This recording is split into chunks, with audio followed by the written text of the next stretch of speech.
Operation Sindoor ఇంకా ముగియలేదన్నారు ప్రధాని నరేంద్ర మోదీ. ప్రతి ఉగ్రదాడికి తగిన సమాధానం చెప్పడమే భారత్ సిద్ధాంతమన్నారు. బీఎస్ఎఫ్ జవాన్లు అప్రమత్తంగా ఉంటూ స్పష్టమైన వ్యూహాలను విజయవంతంగా అమలు చేశారని కొనియాడారు కేంద్ర హోంశాఖ మంత్రి అమిత్ షా. భారత సముద్ర శక్తి పాక్ను భయపెట్టిందని చెప్పారు రక్షణ శాఖ మంత్రి రాజ్నాథ్ సింగ్. ఆపరేషన్ సింధూర్తో భారతదేశం సత్తా ఏంటో ప్రపంచానికి తెలిసి వచ్చిందన్నారు యూపీ సీఎం యోగి ఆదిత్యనాథ్.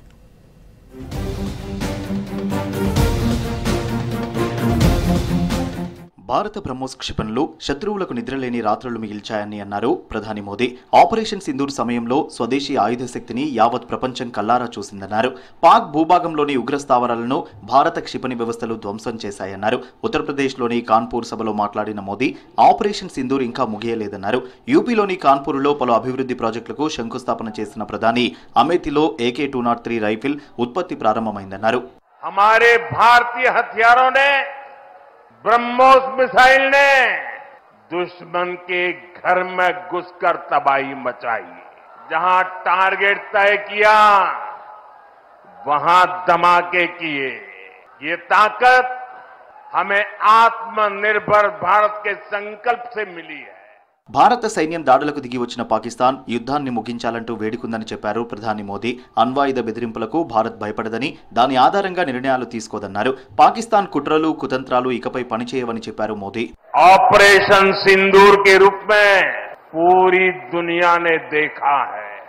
हमने पाकिस्तान में आतंकियों के ठिकाने घर में घुसकर सैकड़ों मील अंदर जाकर तबाह कर दिए.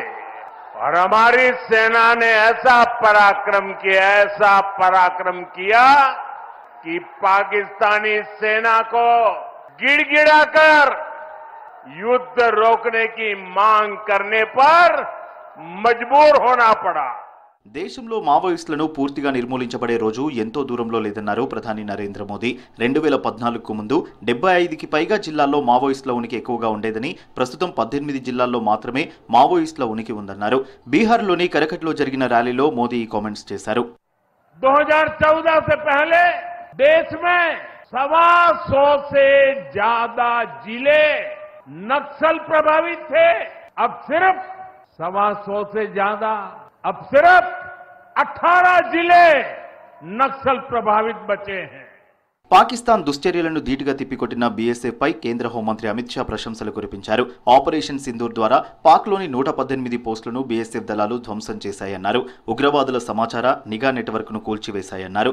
పహల్గామ్ దాడి తర్వాత మొదటిసారి కాశ్మీర్లో పర్యటించిన అమిత్ షా భారత సరిహద్దులో ఎటువంటి దాడులు జరిగినా మొదట ఆ భారాన్ని మోసేది బీఎస్ఎఫ్ జవాన్లేనని అన్నారు.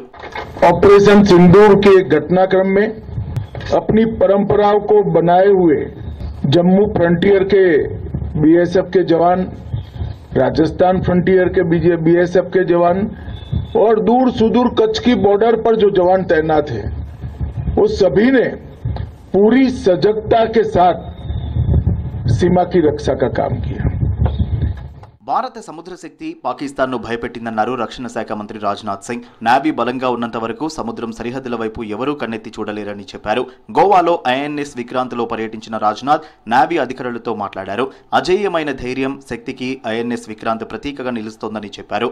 साथियों, पाकिस्तान को यह समझ लेने की जरूरत है, आतंकवाद के जिस खतरनाक खेल को वह आजादी के समय से ही खेलता आ रहा है, उसकी मियाद अब खत्म हो चुकी. अब जब भी पाकिस्तान भारत के खिलाफ किसी आतंकवादी हरकत को शह देगा तो न केवल उसका खामियाजा उसे भुगतना पड़ेगा, बल्कि हर बार की तरह उसे हार का भी सामना करना ही पड़ेगा. ఆపరేషన్ సింధూర్తో భారతదేశం సత్తా ఏంటో ప్రపంచానికి తెలిసి వచ్చిందన్నారు యూపీ సీఎం యోగి ఆదిత్యనాథ్. మోదీ 10 ఏళ్ల పాలన భారతదేశాన్ని మరింత పటిష్టం చేసిందని, ఇది ఆత్మనిర్భర్కు గొప్ప ఉదాహరణ అన్నారు.